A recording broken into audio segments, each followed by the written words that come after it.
Bonjour Maman Kabibi, j'espère que vous allez bien. Merci vraiment pour votre dévouement, pour le travail que vous faites par rapport à la chaîne, les exhortations. Ouais, on est quand même on est enrichi vraiment par les exhortations, par aussi les témoignages. Ça nous montre l'œuvre de notre Dieu, l'œuvre de Dieu dans nos vies, l'œuvre de Dieu dans la vie de nos frères et sœurs.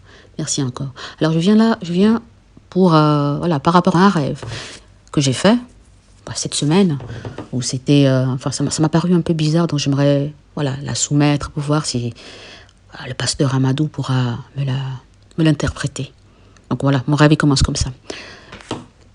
Je dormais, donc dans ce rêve, j'étais en train de marcher, je me promenais comme une sorte de randonnée, j'étais en train de me promener, et en marchant, j'ai vu un groupe de personnes, 4 personnes qui portaient un cercueil. Puis quand je me rapproche, c'était des gens que je connaissais, je ne peux pas dire exactement qui, donc c'était des gens que je connaissais en tout cas. Puis je leur ai dit, mais bonjour, mais ça c'est le cercueil de qui est mort. Et puis ils m'ont dit, je donnais un nom, monsieur Roger par exemple. Puis quand je me rapproche, c'était des gens que je connaissais, je ne peux pas dire exactement qui, donc c'était des gens que je connaissais en tout cas. Puis je leur ai dit, mais bonjour, mais ça c'est le cercueil de qui est mort. Et puis ils m'ont dit, je donnais un nom, monsieur Roger par exemple. Et ce monsieur Roger, dans la vraie vie, c'est un ami de mon père. Voilà. Et moi, je vis en Suisse, je vis au Togo, mais je ne sais pas comment. Dans le rêve, je me retrouve. Voilà. Qu'est-ce qu'il fait là? Bon, bref. Et puis j'ai dit, monsieur Roger est mort. Comment ça? C'est triste. Et en même temps, dans le rêve, il y avait une sorte de confusion. J'étais là, mais c'est pas monsieur Roger qui était déjà décédé, ou bien c'était sa femme. Et puis après, dans le rêve encore, je me dis, ah non, c'est sa femme. C'est vrai qu'il a perdu sa femme, ce monsieur-là, en 2014, au mois de juin 2014. Et donc j'étais là, il a suivi sa femme après tant d'années et tout ça. Et puis, comme ils étaient, j'ai dit, mais vous allez où? Ils m'ont dit, le cimetière est juste à côté là-bas. Et puis j'ai dit, oui, c'est vrai, c'est sur ma route. Bon, on y va ensemble. Voilà, comme je sais maintenant, je vais assister à l'enterrement. Et on allait. Donc, comme on était sur ce sentier de randonnée, de toute façon, je ne pouvais même pas C'était très étroit comme sentier. Je ne pouvais pas les dépasser. Donc, j'étais derrière. Eux, ils portaient, ils allaient. Et arrivé à un endroit, il y avait une sorte d'arbre qui était sur la route, qui bloquait la route. Et j'ai vu que l'arbre s'est soulevé. Et en regardant qui a soulevé l'arbre, j'ai vu que c'était une ancienne copine de classe, enfin, un camarade de classe. Ouais, mais vraiment, très, très, très loin. Dans ma 2e année, après le primaire, j'ai eu cette copine-là pendant 3 ou 4 ans. On n'était pas vraiment copine, mais voilà, on n'était pas ennemis non plus. Et donc, c'est elle qui était. Et puis, je dis, je l'ai regardé, j'ai dit, mais c'est toi qui tiens le truc. Et puis, dans mon rêve, je me suis posée, j'étais quand même un peu perplexe, parce que je me suis dit, comment ça se fait qu'elle soit là? Je ne l'ai plus jamais revue. Ça doit faire plus de 20 ans, j'ai plus revu cette copine. Alors, qu'est-ce qu'elle fait là dans mon rêve? Bon, moi, on a continué à suivre. Et en sortant de cette forêt-là, les gens qui portaient le cercueil, ils se sont arrêtés. Et je leur ai demandé, mais pourquoi vous arrêtez? Allons vite, parce que moi, j'ai des choses à faire. Je n'ai pas que ça à faire. Et ils ont dit, non, le cercueil ne veut plus avancer. Et puis, on est fatigué. J'ai dit, oui, mais qu'est-ce que vous allez faire alors? Bon, on va reculer un peu, le poser un peu à l'ombre, et nous-mêmes se poser à l'ombre. Et on va appeler un corbillard qui va venir le chercher. Comme ça sera moins fatigant pour nous. J'ai dit, ok. Et j'allais dans le même sens qu'eux, en fait, pour commencer. Mais comme ils ont dit, on va reculer, et puis on va poser le cercueil au milieu du passage, et puis on va attendre. J'ai dit, bon, écoutez, moi, je ne vais plus pouvoir continuer avec vous pour aller au cimetière. Je vous laisse avec votre mort. Au revoir. J'ai un autre programme. Je n'avais pas fait le programme de venir à un enterrement aujourd'hui, de toute façon. Et donc, j'ai rebroussé chemin.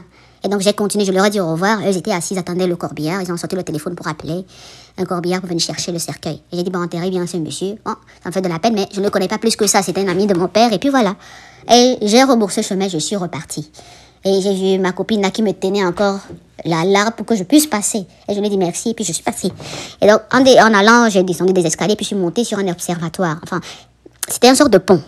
Un pont où il y a tout au-dessus d'un fleuve. Un très grand fleuve, en tout cas. Et il y avait le pont était en bois, il était couvert, et puis dans la longueur, il y avait une vitre où tu pouvais observer, parce qu'en face de la rivière, de ce fleuve-là, il y avait une forêt de l'autre côté, vraiment de l'autre côté de la rive, et le pont, il était vraiment au-dessus. Et de là, c'est comme un observatoire. Tu pouvais voir un peu la vie dans la forêt, quand les animaux sortent de la forêt et tout ça. Et donc, je m'étais mise debout là-bas. Et je me suis dit, ça me fait du bien de regarder ces animaux, de regarder un peu les animaux. Je vois quel genre d'animaux il y a dans ce coin, dans cette forêt. Il y avait un monsieur qui était là avec un très gros appareil, comme ces photographes animaliers. Donc, ils ont ces gros objectifs pour prendre, pour bien zoomer, pour bien voir, pour bien prendre prendre le bon cliché au bon moment. Le monsieur était debout avec son gros appareil, en train de, voilà, d'attendre le bon moment, de voir s'il y a un animal qui passerait pour prendre la photo. Je lui ai dit bonjour, et puis on était debout, on regardait. Et pendant que je regardais, donc de l'autre côté, dans cette forêt, à la lisière de la forêt, il y a eu une famille d'ours qui venait, qui rentrait dans la forêt. Il y avait la maman qui était devant, tu vois que c'était une maman ours, et puis il y avait 3 petits-enfants, et je précise que moi j'ai 3 enfants aussi, donc 3 oursons en fait. Et le papa fermait la marche. Donc ils sont rentrés, tous rentrés. Quand le dernier ourson est rentré, l'ours s'est mis sur ses pattes. Les ours font ça souvent, ils marchent, ils sont souvent sur les pattes, et puis ils marchent comme les hommes à 2 pattes. Il n'était plus à 4 pattes, il était à 2 pattes, et puis il marchait, et puis il est rentré dans la forêt. Donc dans le rêve, j'étais là, mais c'est bizarre, pourquoi ce ours il fait ça à la fin? J'ai continué à regarder, et puis à un moment donné, je vois un léopard qui sort de cette forêt-là, mais comme s'il était pourchassé. J'étais là, ça m'a fait bizarre, puis j'étais là, mais je vois un ours qui passe, j'ai dit, il y a les ours et des léopards qui vivent dans cette forêt. Enfin, je suis en Suisse, non, c'est bizarre. Il n'y a pas de léopards en Suisse, dans les forêts. Donc ça m'a fait bizarre, en fait. Et je vois ce léopard qui sort à toute vitesse, et puis qui se jette dans la rivière, et puis qui traverse. Et j'ai regardé, avant qu'il ne se jette, il y avait une antilope qui pourchassait le léopard. Ça m'a paru bizarre. Et dans le rêve, toujours, j'étais sur ce pont, j'étais perplexe, en fait. Et puis je me suis dit, mais depuis quand un léopard se fait chasser par sa proie? Il est le prédateur. Je dis, mais le léopard, il a peur de l'antilope. Bon, le léopard s'est jeté dans l'eau pour nager. Et j'ai vu l'antilope rester un moment pour regarder, pour être sûr que le léopard partait. Et l'antilope est rentré dans la forêt. Quand l'antilope rentre dans la forêt, au même moment, je vois un ours qui sort de la forêt, un ours brun, qui sort de la forêt aussi, comme pour chasser. Puis j'étais là, oh, c'est toujours la même antilope. Enfin, dans le rêve, je m'étais dit, mais c'est toujours la même antilope qui pourchasse maintenant les ours. Non, c'était même pas une antilope. C'était un chien qui pourchassait maintenant l'ours. Je sais pas, les chiens, c'était le style des Doberman. Je sais pas si vous voyez ce que c'est comme chien. Bon, en tout cas, un chien qui pourchassait un ours. Et dans mon rêve, dans ce rêve-là, je m'étais dit, j'étais encore perplexe. J'ai dit, mais 2 animaux super forts qui se font pourchasser par des animaux super faibles. C'est quand même bizarre. Et l'ours aussi s'est jeté dans l'eau pour échapper au chien. Et le chien, il avait l'air vraiment un chien normal. C'était pas comme un chien féroce avec 4 têtes ou 5 têtes. Enfin, un chien normal, chétif, qui n'était pas... On va pas dire qu'il était plus gros que ça. Bon. Et l'ours s'est jeté dans l'eau. Et j'étais là, mais je me posais la question dans le rêve. Ce chien ne sait-il pas que... Hein, ne sait-il pas qu'il va se faire manger? Qu'il peut se faire manger par cet ours? Ou bien l'ours... Elle me dit, mais cet ours ne sait-il pas qu'il peut manger ce chien? Qu'il est plus fort que le chien? Bon, je me suis dit, anyway, ça c'est le problème de cet ours-là. Il est stupide quand même. Enfin, c'est ce que je me suis dit. Et puis en même temps, avec le photographe, on a rigolé. J'ai parlé fort. Je ne m'étais pas rendu compte que j'avais exprimé ma pensée assez fort. Donc on a rigolé. Et après, à un moment donné, on rigolait, j'ai regardé un peu à gauche et à droite. Et puis en même temps, pouf, je vois le chien, c'est le même chien-là. Je sais pas comment il a fait pour traverser la rivière, qui était accroché à la vitre de l'observatoire. Heureusement, il y avait une vitre. Mais il n'avait pas l'air méchant, en fait. Il était en train de... Voilà, tu vois, il sortait la langue, il agitait la queue et tout ça, comme un chien qui était content de nous voir. Puis il était là, oh, ah, il a l'air gentil, ce chien. Puis c'est tout. Puis le photographe qui disait, ah oui, ça va faire une très belle photo. Et le chien, il a disparu. Et puis après, je me suis réveillée. Donc ça m'a quand même un peu turbiné parce que, comme j'ai vu ce monsieur, cet ami de mon père qui est décédé, qui n'est pas décédé, qui dans la vraie vie est vivant. Il n'est pas mort. Le gars dans la vraie vie est vivant. Je n'ai pas appris qu'il était mort. J'ai appelé après, quand je me suis réveillée dans la journée, j'ai appelé pour savoir, mais est-ce que ce monsieur-là, il est encore en vie? Oui, il est en vie, il est même marié et tout ça. Puis j'étais là, il s'est remarié. Et donc ça m'a quand même paru bizarre. Et voilà, donc ça m'a laissé perplexe, donc j'aimerais savoir, c'est quoi la signification de ce rêve assez bizarre? Parce que généralement, quand on voit un cercueil la mort, un cercueil, un enterrement, enfin, moi, ça me laisse un peu, voilà. On commence à... Est-ce que peur? Non, j'ai pas peur. Mais on se pose quand même des questions, c'est pas des choses mauvaises. Est-ce que c'est une bonne chose de voir la mort des gens, ou sa propre mort, son propre enterrement et tout ça? Voilà. C'était ça. Donc, merci beaucoup pour le travail et puis bon week-end.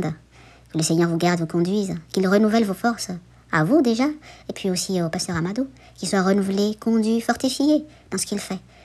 Le Seigneur nous donne des forces. Ma sœur, je dis Amen, Amen, Amen, Amen à ta bénédiction. Merci, Maman Kabibi, toi qui nous aides à éclairer ce peuple. Tu peux avoir un songe, s'il n'a pas de signification, ce songe n'est rien. Tout songe qui n'a pas d'interprétation, il ne vaut absolument rien. Et quand tu as l'interprétation de ton songe, ça t'aide parce que c'est un langage divin. Ma sœur, j'ai beaucoup ri et j'ai souri quand j'écoutais ton songe. Et j'ai même trouvé un thème à ton songe. Oui, j'ai trouvé un thème. Et ce thème est sorti de ta bouche. 2 animaux super forts qui se font chasser par des animaux super faibles. Et oui, c'est le résumé même de ton songe. Ce que tu as vu concerne ta vie, ta propre vie. L'ami de ton père que tu as vu dans le cercueil et que tu as accompagné jusqu'à l'autre côté est même le sorcier de ta vie. Je dis bien, il est le sorcier de ta vie. Je reprends, c'est lui le sorcier de ta vie. Il a travaillé sur ta vie. Tu ne pouvais pas être heureuse, tu ne pouvais pas avoir des enfants. Je ne sais pas comment tu es tombée enceinte, je ne sais pas comment tu as réussi à avoir ces 3 enfants-là. Mais en principe, tout ce qu'il a fait sur ta vie et qu'il a continué à faire sur ta vie, s'est arrêté. À partir du moment où tu as eu ce songe-là, tu l'as enterré. Je ne parle pas d'une mort physique, non. Tu l'as rendu impuissant. Parce que quand quelqu'un est mort, il n'a plus de force, il ne peut plus rien faire. Tu l'as rendu impuissant. Et c'est pourquoi, après l'avoir rendu impuissant, c'est-à-dire il n'a plus accès à ta vie, il ne peut plus avoir accès à ta vie, le jugement de Dieu est tombé, il n'aura plus jamais accès à ta vie. Quand tu reviens, Dieu te montre maintenant cette image que tu as vue dans la forêt. L'ours, la maman ours et ces 3 petits, c'est toi. C'est toi-même. Et tu entres, le papa ours qui s'élève, ça peut être ton mari, ou ça peut être un ange, ou ça peut être Dieu. Mais c'est une protection. Le Seigneur te dit que toi et tes enfants, tu étais la cible de cet homme. Tu étais leur nourriture. Mais il t'a protégé. Mais il t'a gardé. Et je crois même avec certitude, je ne vais pas tâtonner, je crois même avec certitude que le père de tes enfants, je ne sais pas si tu as 3 enfants avec un même père, mais si ce n'est pas ça, si tu as 3 enfants avec un même père, si tu as les 3 enfants avec ton mari, ça veut dire que ton mari a été une protection pour toi. Oui. Si tu as 3 enfants avec le même homme, je veux te dire, le Seigneur te dit que cet homme a été une protection pour toi et il est une protection pour toi, il est une sécurité pour toi et cet homme est celui que Dieu a choisi et qu'il a mis à tes côtés. Cet homme est celui que Dieu a choisi et il a placé à tes côtés. Je dis bien, je parle parce que si je parle bien, je ne veux pas tâtonner, je peux me tromper, mais je ne veux pas me tromper. Je veux que l'Esprit du Seigneur m'aide. Je veux que l'Esprit du Seigneur m'aide. Si tu ne vis pas avec le père de tes enfants, si tu as eu les enfants différemment et que tu vis avec un homme, tu dois savoir que cet homme est une protection pour toi. Oui, ce n'est pas une histoire de Dieu, c'est une histoire d'homme. Un homme qui était avec toi ou qui est avec toi. L'homme qui est avec toi ou qui, je ne sais pas bien, mais il a été une protection pour toi. Il est une protection pour toi. Et pourquoi le Seigneur me montre que cet homme est une protection pour toi? Peut-être, il y a quelque chose qui ne va pas aussi entre vous. Ou si tout va bien, ça veut dire que le Seigneur te confirme que cet homme est important dans ta vie. Cet homme est ta sécurité. Cet homme est une bénédiction pour toi. Ne le lâche pas. S'il te plaît, dis-moi, envoie un message et dis-moi si ce que je suis en train de dire, je me trompe. Et je ne veux pas du tout me tromper. Je prie de ne pas me tromper. Je prie de ne pas me tromper. Je prie de ne pas me tromper. Alors les faibles que tu vas poursuivre les forts, c'est toi simplement. c'est toi simplement. Cet homme te voyait comme une proie faible. Une proie faible. Mais Dieu s'est manifesté au travers de toi et tu l'as enterré. C'est-à-dire, il y a des problèmes, certains problèmes que tu as qui sont réglés maintenant. Parce que celui qui les causait n'a plus de force. L'Éternel a anéanti sa force. L'Éternel a détruit sa force. Et l'Éternel te montre que tu es libéré. En d'autres termes, en gros, je vais résumer comme ceci. L'ami de ton père a marabouté sur ta vie. Il t'a pris toi et ta semence. Et il y a quelqu'un qui t'a protégé toi et ta semence. Et qui continue à te protéger jusqu'à aujourd'hui, qui est une sécurité pour toi. Ça peut être un homme ou ça peut être un ange. Oui, ça peut être un homme comme ça peut être un ange. Et la fin, c'est que toi qui es faible, tu as vaincu sur le fort. Toi qui es faible, tu as vaincu sur le fort, sur celui qui croyait qu'il était fort. Donc ma sœur, réjouis-toi, bénis le Seigneur, rends grâce à Dieu pour cela. Et des choses dans ta vie vont commencer à changer.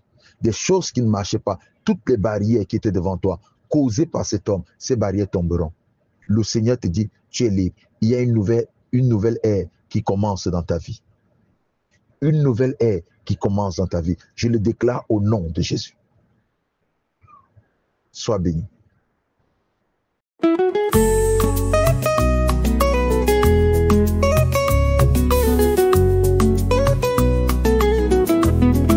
Sala na mona yo nzambe na ngai,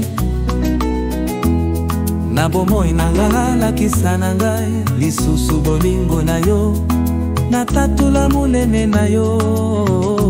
Motema elingi yo nzambe, motema elingi yo nzambe, motema elingi yo nzambe, motema elingi yo nzambe.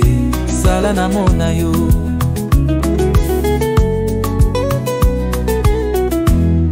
Na bomoi na ngai, lakisa ngai, lisusu bolingo na yo, na tatola monene na yo. Papa po bolingo na yo, eleki na monene solo.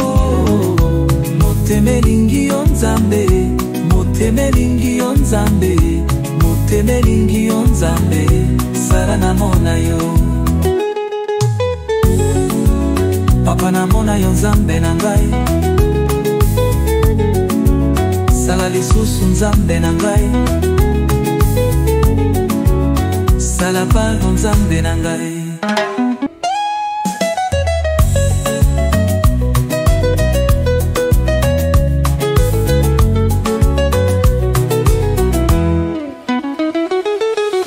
Papa na mona yo nzambe na ngai, sala lisusu nzambe na ngai, sala pardon nzambe na ngai. Papa na mona yo nzambe na ngai, sala lisusu nzambe na ngai, sala pardon nzambe na ngai.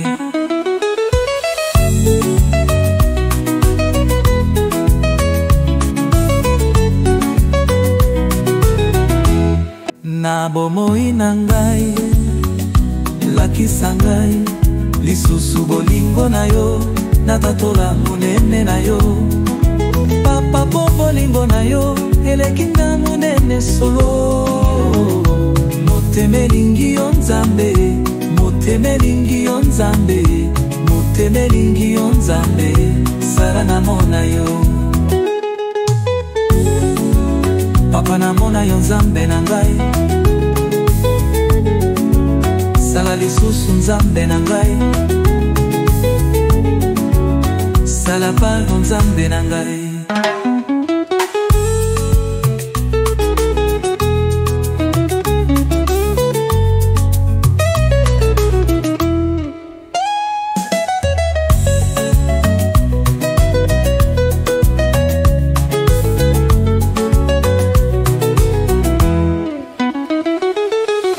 Papa na mona yo nzambe na ngai,